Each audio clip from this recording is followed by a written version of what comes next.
You putting your attention and talking about the problems is not doing anything. You talking about the good times to come for yourself, the money that's going to come to you, the relationships that are going to come to you, the success in business. Because remember, we're vibrational beings.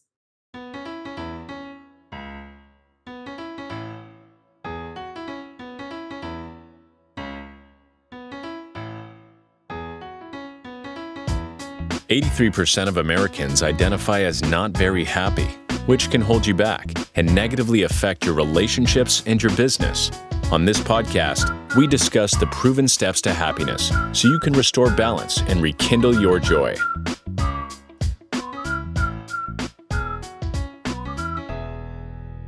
Welcome to another edition of How to Be Happier for Entrepreneurs.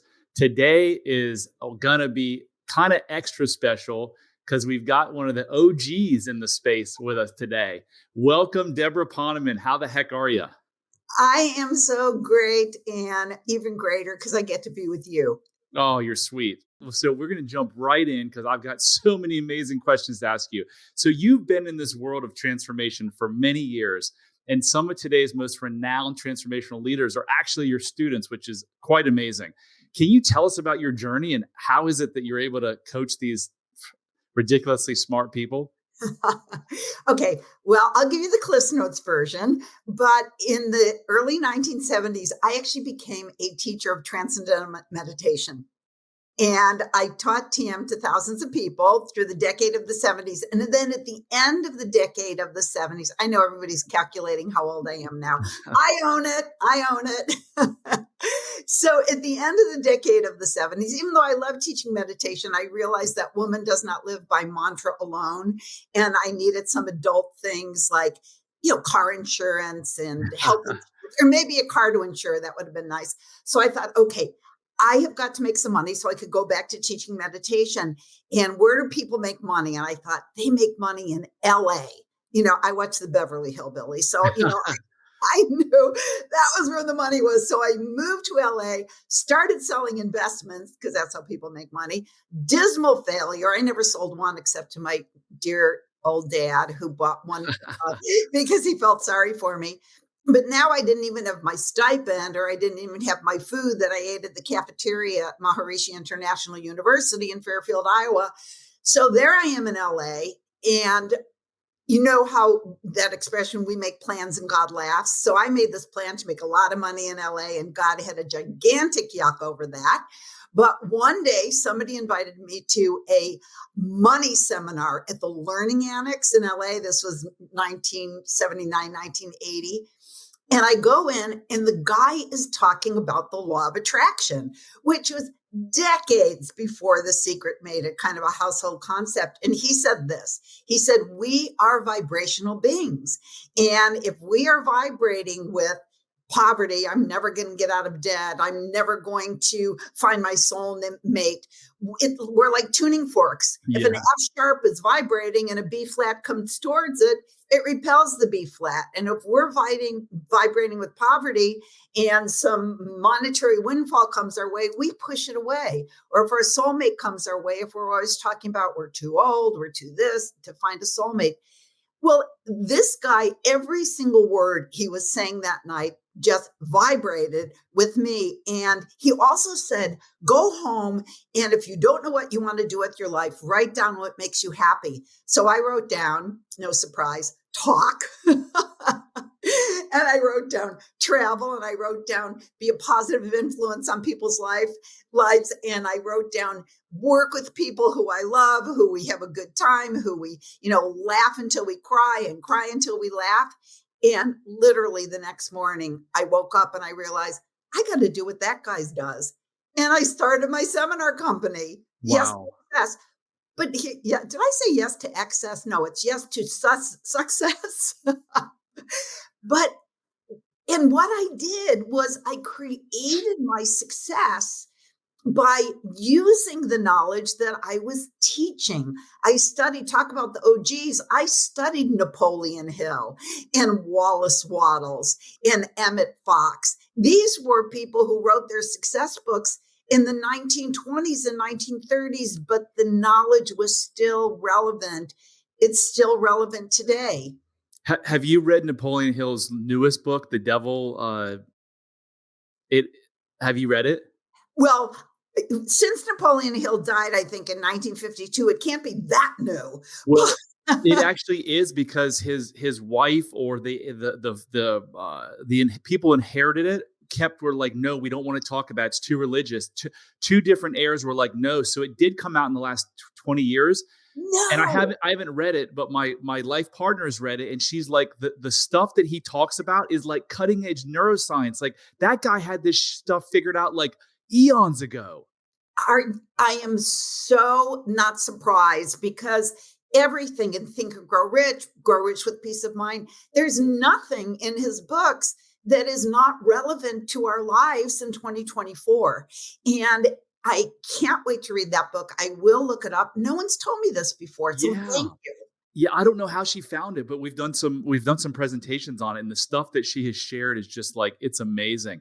So why do you think you were so successful right out of the chute? Well, here's the thing.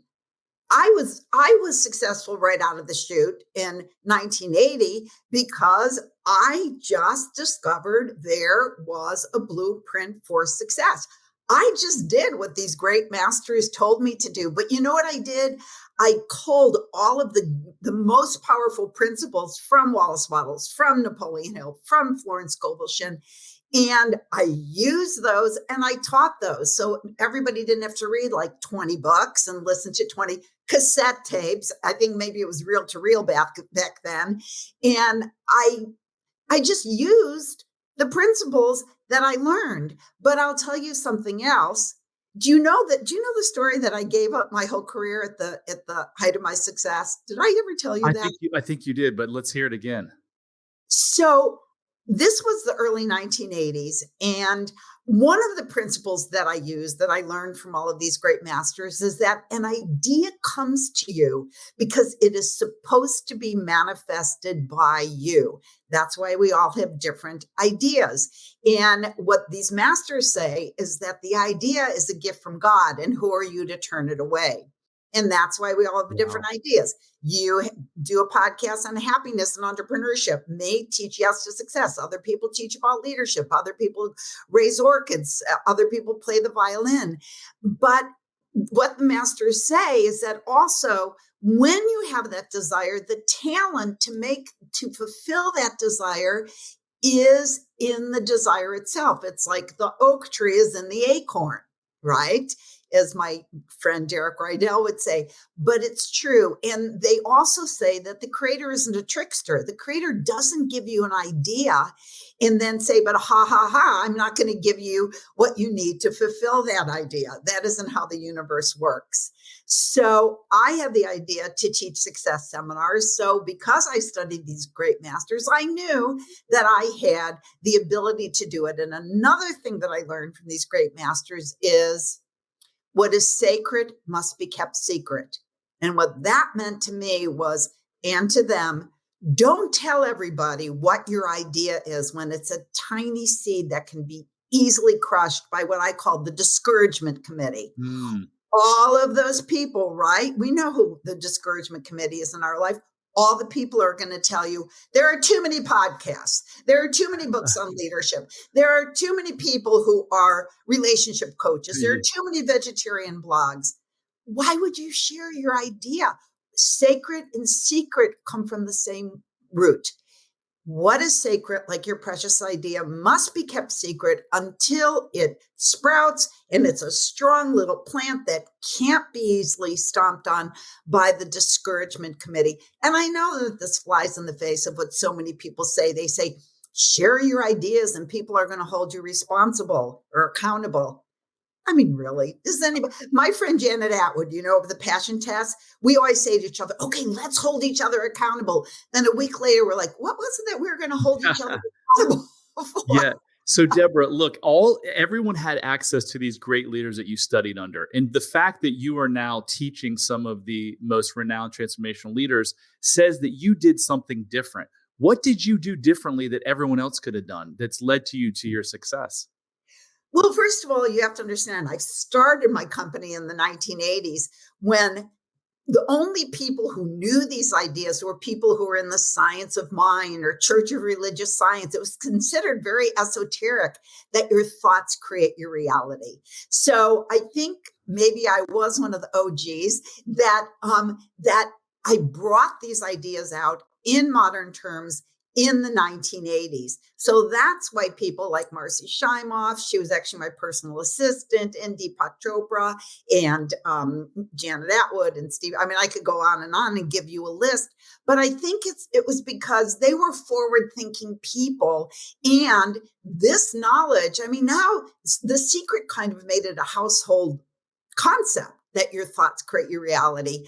But at that time, it was so fresh and new. And I think that that's one of the reasons why I was so successful. However, I just want to tell you one thing. One of the principles that I teach is that the one thing you have to do if you want to be successful, especially now, is let your heart lead the way. And I know that sounds like kind of pedantic. Oh, yeah, Debra, let your heart lead the way. But it's really true, because we often let our minds lead the way, but our minds are still filled with the lies that were told to us when we were kids about not being good enough or smart enough or the right color or the right sexual orientation or the right gender. Or maybe, our second cousin twice removed told us that we were going to be a loser our whole life. And the media tells us stuff, our parents tell us stuff, and then we have an idea, but it's filtered through those neural pathways that were created. So what I say, instead of filtering your ideas through your mind, actually physically put your attention on the region of the heart, and there think, okay, what do I want to do? Where do I want to go with this idea? And the reason why most of your listeners probably have heard of all of my aforementioned students, and they probably have not heard of me, is because at the height of my success, I was about to have my own daytime TV talk show. My Yes to Success book was in the hands of two New York publishers. In 1988, I gave it all up. And I didn't come back until 20 years later. Now you might be thinking, why? And the answer is because I teach to let your heart lead the way. My little girl was born in 1988.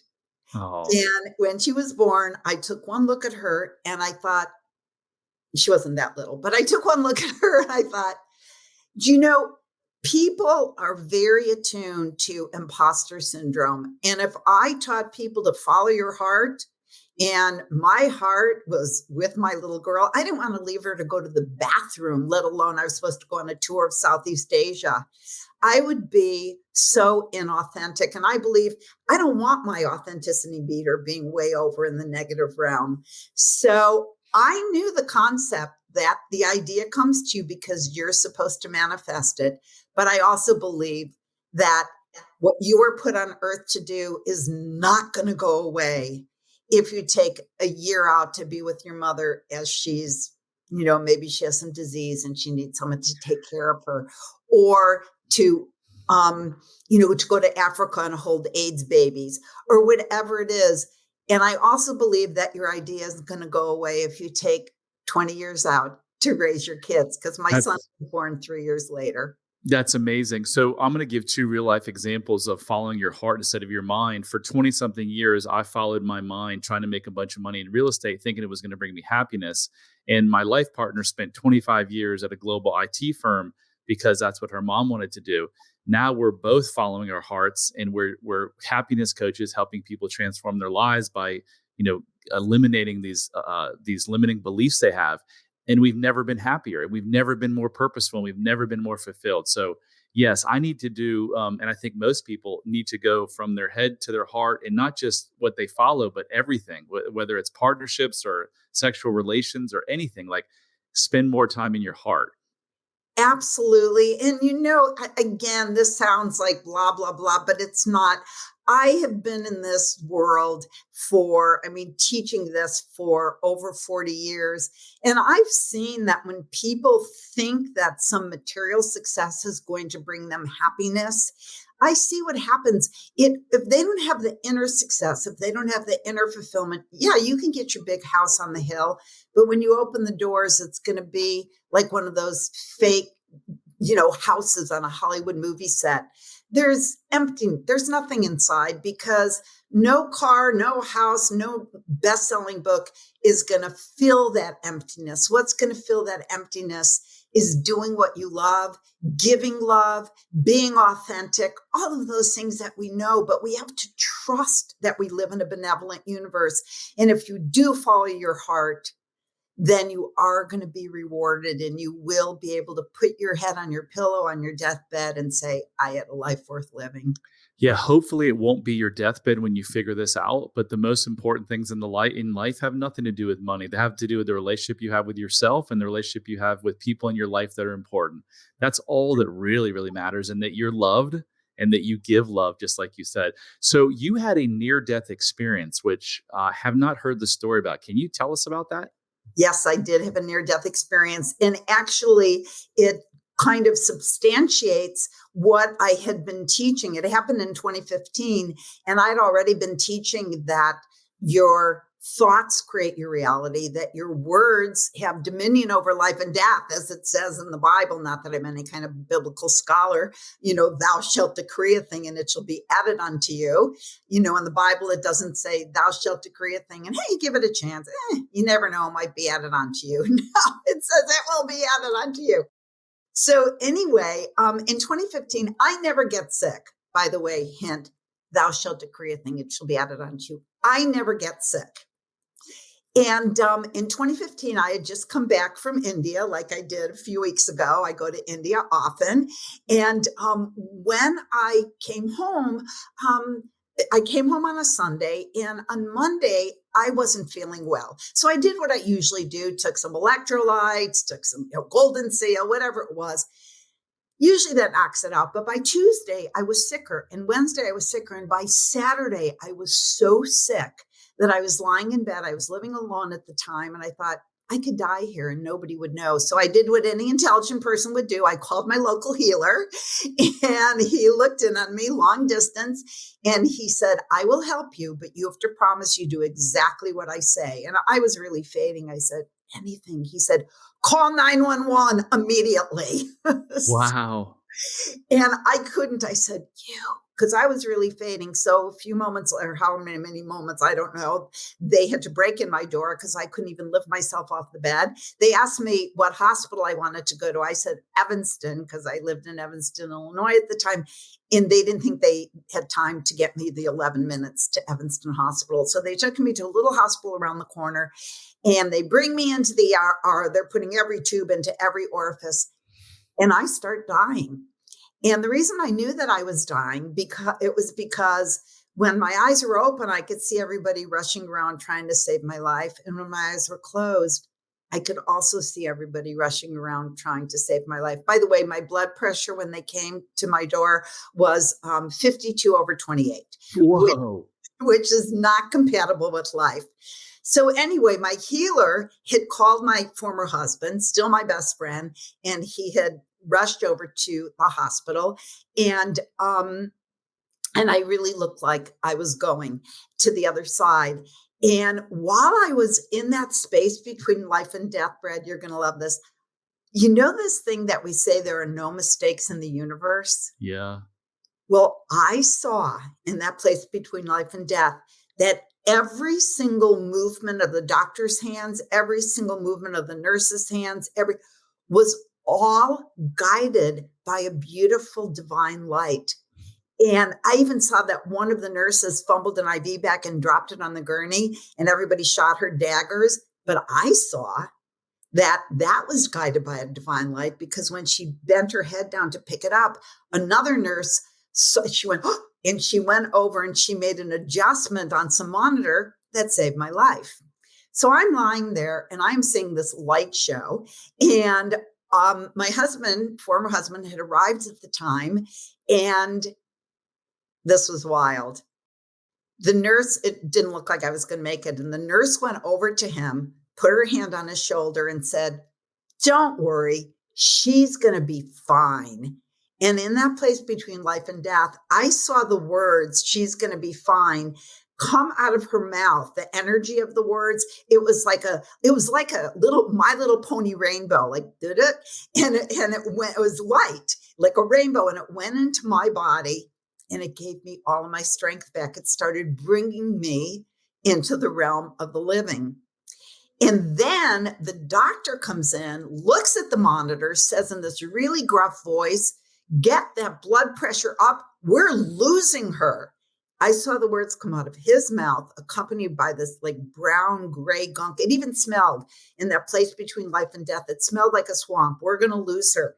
It went into my body and again took all my strength away. And I'm lying there thinking, OMG, what I've been teaching for the last 3-4 decades is the truth. Our words have dominion over life and death. So I made a deal with God. I said, "God, let me live. And I'll promise you 2 things. One is I will tell everybody the power of their words. And number 2, I will never say anything about myself or anyone else that I don't want to happen." Because you know how we say things about our kids like, "Oh, well, he, blah, blah, blah," or "she, so." And I promise, because those words are coming out of your mouth into their physiologies and making them more of what you don't want them to be because it doesn't serve their highest good. So I made that deal with God. And the good news is I lived. I mean, literally, I want to do a podcast just on that because I've watched a number of near-death documentaries, and they've had women, this one particular woman who was literally covered. There's no way she could have seen. And afterwards, when she came through it, she described like all of the equipment and the different devices that they used. And the doctors were like, there was no way she could have seen that. So that is absolutely fascinating. What did you learn from that? I guess you learned that words are as powerful as you've always taught them. Yeah. And I also made the commitment to the God of my understanding that I would tell people, because, we are so casual about the words that we use. Like right now, a lot of people are very filled with fear. But you know what? You're enforcing the fear by sitting around with your friends talking about how horrible the world is. It's going to hell in a handbasket. There's no way out. Stop it. Yeah. When you notice that you're doing that, what I recommend people do is just say, cancel. I learned it from these great masters, cancel, and replace it with words that you do want, because I saw in that near-death experience that your words, and not only that, your vibration, if you are vibrating with doom and gloom, that vibration ripples out. And we know that from the movie, What the Bleep Do We Know? And what we want to do is we want to have a lot of people who are vibrating with the world it's going in a good direction, and peace is possible, and love is the answer. And if we are that way, then if we're lit up like that, we will spread that light. Just like one lighthouse brings light to thousands of ships, we will bring light to thousands of people. So what was your illness? Well, it turned out that I had what's called a sepsis, and only about 50% of people make it. It is deadly bacteria in your blood. Whoa. And I had not one, but 2 deadly bacteria in my blood. And I mean, it was very close. They even had to put one of those big, it looks like you're the Michelin tire man, suits, because my body had no ability to regulate its temperature anymore. So it had to be regulated externally. But I pulled through, and I really do believe that I pulled through because it's my mission to have people start watching their thoughts. And Emmett Fox, he wrote the 7-Day Mental Diet. I don't know if you ever read it. It's a little pamphlet. And he says that the hardest diet to go on is the diet where you fast from negativity.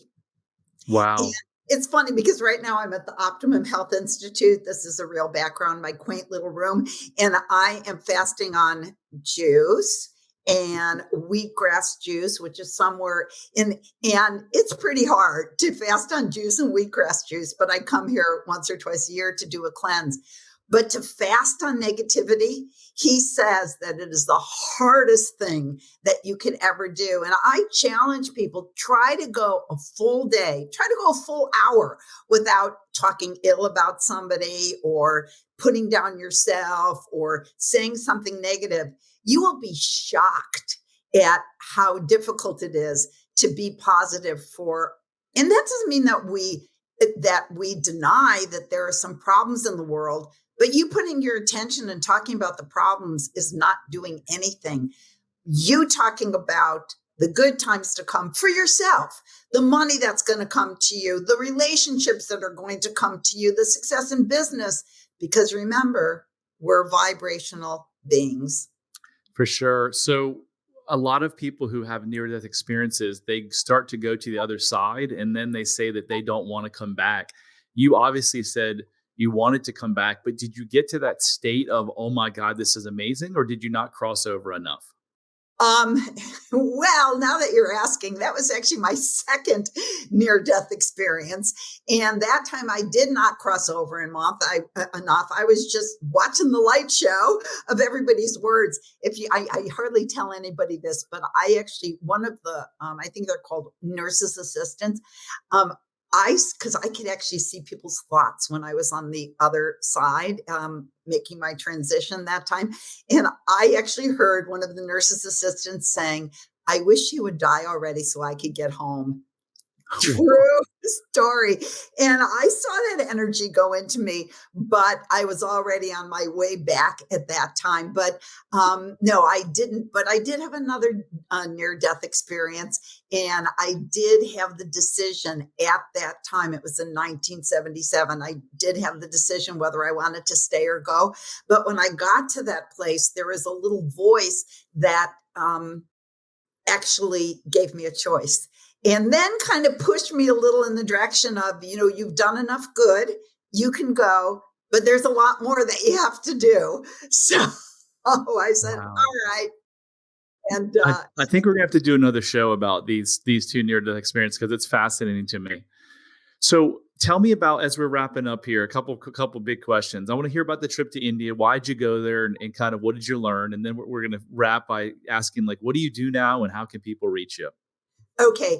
Well, the reason that I go to India is that I really believe that you don't have to go to anywhere to get in touch with your spirituality and the messages that need to be that you need to get from the creator. I teach people this technique called sitting for guidance, which is very similar to what Napoleon Hill teaches in Think and Grow Rich, which is sitting for ideas.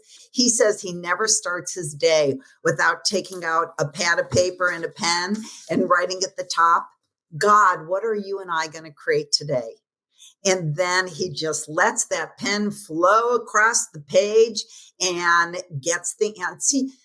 People say, oh, Neil Donald Walsh got messages from God. Like what? You think God only speaks to Neil Donald Walsh? But in the meantime, Napoleon Hill also taught us that we can get messages from God, and we can, but we just have to give a channel. And I believe sitting down and writing those messages, without editing, just let those answers flow to you. So I believe that you can have spiritual experiences, you can have messages from God. I am a meditation teacher. I do meditate for over an hour a day. But the reason why I go to India so often is that I believe that there is something about the air in India that is just, it's just like oozing with spirituality.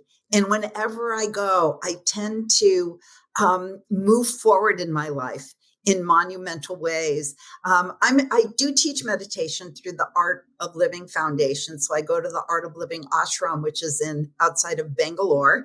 And I just go there. But anywhere I go in India, to me, it is a sacred, holy land. For me, a lot of people have other places that they go that they feel that vibration. But when I go there, I just feel like I'm closer to the God of my understanding, and there's even more of a channel. But bottom line is, you really don't have to go anywhere. You just have to create that channel for source, spirit, God to speak to you. I'm going to sneak in another question, actually. How do you stay positive in such a negative world? Oh, I love that question. Well, I'll tell you, there are a lot of ways that you could stay positive, but one is only hang around people that are positive and uplifting, like Brad Chandler. He's one you should hang out around, because why do you want to be with the discouragement committee? Why, I probably revealed that how old I am, because I did become a meditation teacher. I went to teacher training in 1971, and I didn't just pop out of my mom and go to teacher training. But I'll just give you an example. People who are my age, because I am in my 70s, they sit around and they talk about, then my needs are going, cataracts, and next I'm going to get a hearing aid, my medicines that I'm on. When people start talking like that, I leave. I say, you know what? I got to go take care of something, because I don't want to put those images in my mind. I don't want to subscribe to a magazine where all of the ads are about walk-in bathtubs or, phones with those big, gigantic numbers, right? So number one, stay positive by hanging around other people who look for the good and put their attention on what's good. The other way to stay positive in a negative world is don't listen to the negativity. Don't sit in front of the TV. Turn the news off. I mean, you want to be informed a little bit, but that could be maybe 2 minutes a day. Just keep up on what's really important, but don't put that negativity. Also, in terms of TV, everything is vibrational. So why would you sit there and watch TV programs that make you tense, that lead to your anxiety, that are about car crashes and shoot them up? Because that energy does come out of your TV, and that energy does. I know this is very woo-woo, but it does come. I mean, do you feel happy and uplifted after you just watched some blood squirting out of 20 people? What I would say is hang around people. Don't put your attention on the news. And one other thing is do good deeds. Do random acts of kindness, because according to science, there is nothing that uplifts you, even if you're in a space of depression or hopelessness, than contribution. Because when you contribute, even the National Institute of Health did research on this. When you do a random act of kindness, it not only helps the person, but it increases your oxytocin, which is the feel-good hormone, and it decreases your cortisol, which is the stress hormone. So it's another way to stay positive in a negative world. Just contribute, do those random acts of kindness. And even if it's just in your heart, wishing other people success and prosperity, it will increase your oxytocin. You don't look anywhere near your age, that's for sure. So good job. Keep doing whatever you're doing. So how can people find you, and what exactly are you doing these days, Debra? Well, they can find me at my website, which is yes2success.com. It's YESTO success.com.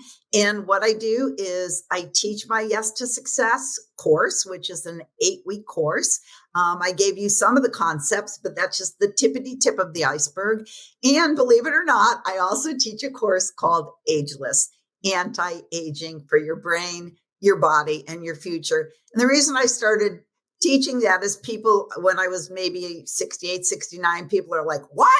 And I thought, you know what? I should probably teach a course on this, because again, there is a formula for keeping your precious brain, not getting Alzheimer's, not getting dementia. It's lifestyle choices. People think it's heredity. It's not. It's lifestyle choices. And so that's basically, and I still do teach meditation, which I think is probably the basis for anti-aging and the basis to success, having that inner silence. So the choices, the lifestyle choices, I think are driven so much by these limiting beliefs that we form as a child to protect ourselves from these unmet childhood needs. So if you want to live long, you got to figure this stuff out. And it sounds like your yes to success or working with me is definitely a way to get rid of these thoughts that helped you as a 6-year-old, but they're killing you as a 56-year-old. I agree. Your work is amazing. And I know my friend Shelley Lefko introduced you to me, and she's just wild about what you do. And to thank you for your contribution to the planet. Oh, thank you so much. And you too. And so the podcast, another podcast, if you'd come on, we can talk about the near-death experiences and the longevity stuff, because I'm a health and fitness nut. I turned 50. Well, I turned 51 next month. I can't believe it. But I'm manifesting that I'm going to live to be 110. So I've got almost 60 years left to do this work. And now I have purpose and passion. Like, I don't want to go anywhere. I want to keep doing this because I don't know what the other side is like. I know this is really freaking great. So I want to live here as long as I possibly can. And you also have 20 years to catch up with me, but I won't wait. Well, Debra, that was absolutely amazing, as good as I expected it to be. And I thank you so much for your time. And thank you. And again, thank you for everything you do for the planet. Oh, you as well. So that concludes another episode of How to Be Happier for Entrepreneurs. As you heard, I'm on a mission to help 1 million people change their lives by reversing these limiting beliefs that some of us know about and some of us don't. So I need your help. I can't do this alone. So if you like this show, share it, subscribe to it, rate it, review it, anything you can do to help me get the word out. Until next time, love heals all. Hit subscribe if you don't want to miss out on more life-changing content. And if you're struggling, you don't have to. Go to bradchandler.com/contact. There, you can join the Facebook community of like-minded entrepreneurs, and you'll see a button to schedule your freedom and happiness call. See you on the next episode.